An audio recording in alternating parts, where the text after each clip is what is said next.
Hello student, standard 9th subject Hindi. Hindi में हमने 1 to 5 chapter complete कर लिए हैं। आप सभी को अपनी वर्कबुक में 1 to 5 चैप्टर कंप्लीट कर लेने हैं। आज हम देखने वाले हैं चैप्टर नंबर 6, मेरी बीमारी श्यामा ने ली, जिसके लेखक है हरिवंश राय बच्चन। हरिवंश राय बच्चन का जन्म सन 1907 में और निधन 2003 में हुआ था। हिंदी साहित्य में हरिवंश राय बच्चन का नाम उनकी एकमात्र कृति से ही अमर हो गया है। हालांकि विपुल मात्रा में साहित्य सर्जन किया है। छायावादोत्तर काल के कवियों में बच्चन एक विशिष्ट सर्जक रहे हैं। इलाहाबाद विश्वविद्यालय के अंग्रेजी के प्राध्यापक के रूप में, तत्पश्चात दिल्ली में सरकारी सेवा, आकाशवाणी और 2-1 अन्य स्थलों पर उन्होंने सेवाएं दी है। भारत के एक विशिष्ट कवि के रूप में राष्ट्रपति जी ने उन्हें राज्यसभा का सदस्य मनोनीत किया था। प्रारंभिक नौकरी पायोनियर प्रेस में उन्होंने की थी। मधुशाला के कवि के रूप में बच्चन जी को इतनी शोहरत मिली कि उनकी मधुशाला का सभा सम्मेलनों, कवि गोष्ठी आदि में होता था। लोग बड़ी संख्या में उमड़ते थे। कैम्ब्रिज यूनिवर्सिटी से जॉन पेट्स नामक कवि के समग्र वाङ्मय पर उन्होंने पीएचडी की है। केंद्रीय मंत्रालय दिल्ली में उन्होंने हिंदी विशेषज्ञ के रूप में अप्रतिम कार्य किया है। उनको कई पुरस्कार भी मिले हैं, जैसे कि सोवियत लैंड पुरस्कार, साहित्य अकादमी पुरस्कार और पद्म विभूषण आदि प्राप्त हुए हैं। तीर पर कैसे रुखों में आज लहरों का निमंत्रण, और इस पार प्रिय तुम हो, मधु है उस पार न जाने क्या होगा, जैसी काव्य पंक्तियाँ आज भी लोगों के जबान पर है। मधुशाला, निशा निमंत्रण, सप्तरंगिनी, मिलन यामिनी, आकुल अंतर और एकांत संगीत नामक उनके सुप्रसिद्ध काव्य संग्रह है। तो क्या भूलूं क्या याद करूं, नीड़ का निर्माण फिर, बसेरे से दूर और 10 द्वार से सोपान तक शीर्षक से 4 खंडों में लिखी उनकी आत्मकथा है। मेरी बीमारी श्यामा ने ली आत्मकथांश है, जो क्या भूलूं क्या याद करूं में से लिया गया है। बच्चन जी की प्रथम पत्नी का नाम श्यामा था, जो सही अर्थ में एक आदर्श जीवन संगिनी थी। श्यामा की बीमारी उसकी खुद की न होकर बच्चन जी की थी, जो सेवा करते करते ले ली गई थी। बच्चन जी का यह मंतव्य श्यामा की पति भक्ति, कर्तव्यपरायणता और निष्ठा का प्रतीक है। प्रस्तुत आत्मकथांश में श्यामा की बीमारी का दर्दनाक और कारुणमयी सबर निरूपण मिलता है, तो दूसरी ओर कवि की भावुकता और संवेदनशीलता प्रकटीकरण मिलता है। क्या भूलूं क्या याद करूं श्री हरिवंश राय बच्चन की आत्मकथा है। हिंदी के इस सुप्रसिद्ध कवि ने अपने संस्मरण बड़े ही रोचक ढंग से आलेखित किए हैं। कवि अपने जीवन की घटनाओं के साथ उस युग का चित्र भी दे देते हैं। प्रस्तुत अंश क्या भूलूं क्या याद करूं से लिया गया है। इसका शीर्षक मेरी बीमारी श्यामा ने ली विषय वस्तु का भी निर्देश करता है। तो अब हम देखते हैं हमारा चैप्टर। मैं अपनी बीमारी को दुलारने वालों में न था। लेखक कहते हैं कि मुझे जो बीमारी थी मैं उसे दुलारने वालों में से न था, એટલે મને જે બીમારી હતી એને હું પેમ્પર કરવામાંથી ન હતો। સચ કહું તો મેં अपनी बीमारियों के प्रति प्रायः निर्भय था। એટલે કે જો હું સાચું કહું તો મને જે મારી બીમારી હતી એના માટે થઈને અત્યારે હું निर्भय હતો, એના માટે હું બીતો નહોતો કે મને આ બીમારી છે એમ।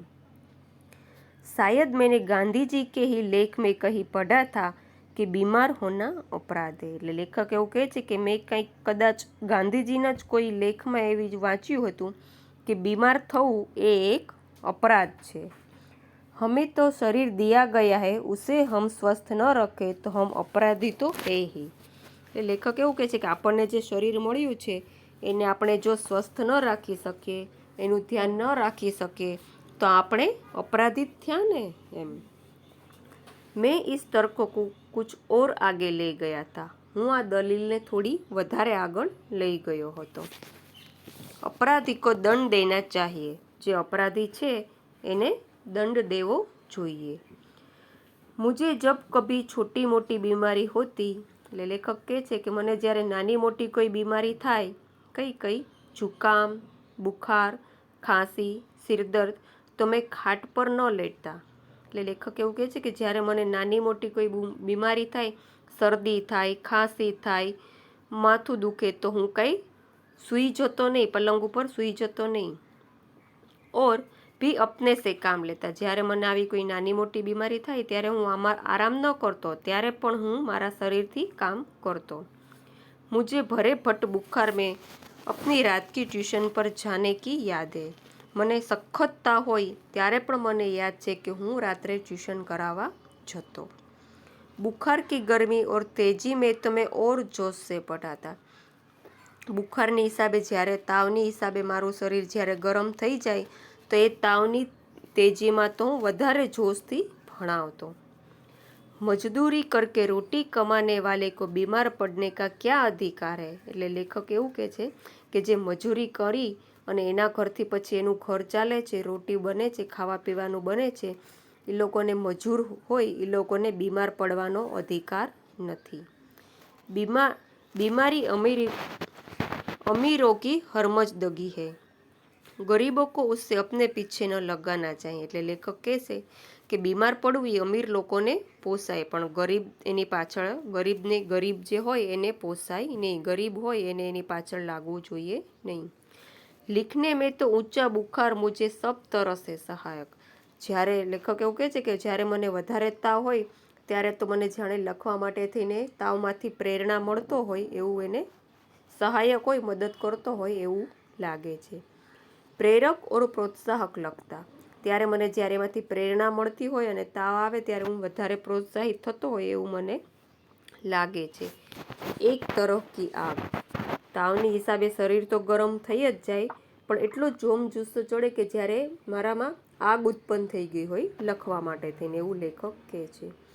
जिससे मेरी अनुभूतियों में ताप आता. જેના હિસાબે મને જે અનુભવો થાય એમાંથી મને વધારે પ્રેરણા મળતી. जिसमें गल पिघल कर मेरा हृदय ढलता. અને એમાંથી જાણે મને બધા અનુભવોમાંથી જ્યારે મારું હૃદય છે એમાં બધું પીગળી જાય. અને एक तरह की भट्टी में जो मेरे विचार, भाव, कल्पनाओं को उबाल देकर उच्छलित करती. અને મારા હૃદયમાં છે જાણે આ બધું ઓગળી જાય અને મારા હૃદયમાં એક મને નવું જ અનુભવ થાય. यह तो मैं नहीं कहूँगा कि बुखार में तो मैं અદબદા કર લીખતા હતા. એટલે હું એવું તો ન કહી શકું કે જ્યારે મને તાવ આવે ત્યારે હું તાવમાં વધારે પડતો લખતો હતો. पर अगर मैं लिखना चाहता था तो बुखार मेरे लिए कोई बाधा नहीं बन सकता था. જો ખરેખર મારી ઈચ્છા જ હોય લખવાની કંઈ, તો તાવ છે એ મારા રસ્તામાં આવી શકતો નહીં, એ વચ્ચે મને કંઈ નડતો નહીં. હું ગમે એટલો બીમાર હોઉં, તાવ હોય, એ છતાં હું મારું લખવાનું કાર્ય તો કરી જ શકતો હતો. હલકે બુખાર મેં તો મેરે સબ કામ હસબ માલુમ હોતે રહેતે થે. જ્યારે મને થોડો ઘણો તાવ હોય ત્યારે તો હું મારા બધા કામ કરતો જ. કોઈ મેરા બદન છૂકર કભી કહેતા था कि तुम्हें तो बुखार है, तो मैं पट से जवाब देता था कि हाँ.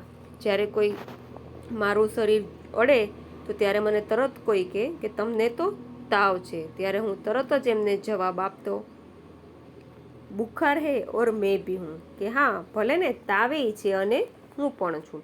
તાવનું काम करे અને હું મારું काम करूं. शायद कपलिंग ने अपनी आत्मकथा में लिखा है कि कभी कभी उसे बुखार में भी काम करना पड़ता था और जब वह बुखार में होता था तो और अच्छी कहानियाँ लिखता था. હવે લેખક અહીં આગળ આપણને કપલિંગની વાત કરે છે. એક લેખક છે કે એમણે એમની આત્મકથામાં એવું લખેલું છે કે ક્યારેક એમને તાવ આવતો તો એમાં પણ એમને કામ કરવું પડતું, અને જ્યારે એ તાવ આવ્યો હોય ને ત્યારે કામ કરતા એટલે કે લખતા, ત્યારે વધારે સારી રીતે વાર્તાઓ લખી શકતા હતા. बुखार में कम लिखने की मुझे याद नहीं, वो कैसा बन पड़ा, इसका निर्णय मैं न देना चाहूँगा. એટલે લેખક કહે છે કે મને એવું કંઈ યાદ નથી કે જ્યારે મને તાવ આવ્યો હોય ને મેં લખ્યું ન હોય. प्रसंगवश मुझे याद आ गया है कि अपनी दो चट्टान की दो सबसे बड़ी कविताएं सांत्र के नोबेल पुरस्कार ठुकरा देने पर लिखी थी. स्टूडेंट, आज का वीडियो हम यहाँ तक रखते हैं. आपको शांति से एक बार देख लेना है. Okay, thank you.